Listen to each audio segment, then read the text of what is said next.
Сүүлийн өдрүүдэд чухам юу болоод өнгөрснийг зарим нь одоо ч сайн ойлгоогүй байх шиг. Лавл Пүрвдава гэж уршигт нөхөр ээлж шоугоо дэглэж жирэмсэн эмэгтэй өндөр наснуудыг цагдаатай мөргөлдүүлэн бөөн холион бантан болгож орхилоо. Жирэмсэн эмэгтэй гэсээс мөнөөхөн Пүрвдава ч жирэмсэн эмэгтэйг цогтөг зоддог мал шиг яасан олон төрдгийн гихчлэн загиндаг хүнэлтэд авгна. Тэгсэн хэрнээ мал шиг төрдөг эмэгтэй хүнийг өмнөө бамбаа болгоод сенсацлаад явж байх шиг. Жирэмсэн хүн бие бөөцөж удахгүй тэр хүүхдийн төлөө иймэрхүү зодоон цохоноос холуур явах ёстой л доо. Уг нь ер нь бол зүүргийн засаг ноён нь өөрөө өсөг байхад өмнөөс нь өлсгөн зарлаж сууна гэдэг нь өөрөө их алиамарсан үйлдэл юм. Ноён уулын төлөө тэдгээр хүмүүс өлсгөн зарласан бол хүмүүс ойлгосон. Ядаж уцааны эсрэг жагсад тэмцсэн бол дэмжигсэн. Гэтэл өвөж хэвт нэгмүү сандал ширээний төлөө амби яриа дэнчин тавьж өлсөж хэвтнэ гэдэг бол ёстой инээдтэй хэрэг юм.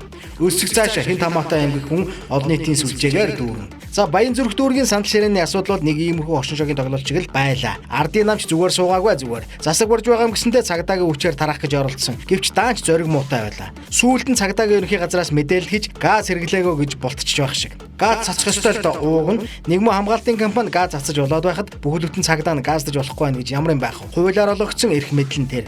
За ерөнхийдөө иймэрхүү бужигнаа болоод өнгөрлөө. Ардс намын хувьд сандал ширээний төлөөх балиар хэрэгтэй жирэмсэн эмэгтэй өндөр наснуудыг татан оролцуулсан гутам шиг. Угаасаа ч тэдэндээ хоол унд зөөгөөд байж байхад даарсан хүмүүс баримтжуулсан байна лээ. Сар шинэ дэмдэглээд бэлэгтэй сайхан үг ярьж үр хүүгэд хамаатан садантайгаа золголтоо өргөлүүлж байх ёстой хүмүүс хэрүүл шууган хууль бус юмд орооцолдон гуйлагчин шиг гудамжинд хоол идэж явна гэхээр тэдгээр хөгшчүүд ямар шүү хүмүүс вэ гэдэг нь ойлгомжтой. Ардын намч бас цагдаа нарынхаа нэр ус мөрдөс тэмдгийг нь нууж хуулж авдаг нь утгагүй юм. Товчхондоо зодсон додуулсан хоёулаа хууль бус хоёулаа ич хүртээ шижигтэй байлаа гэж.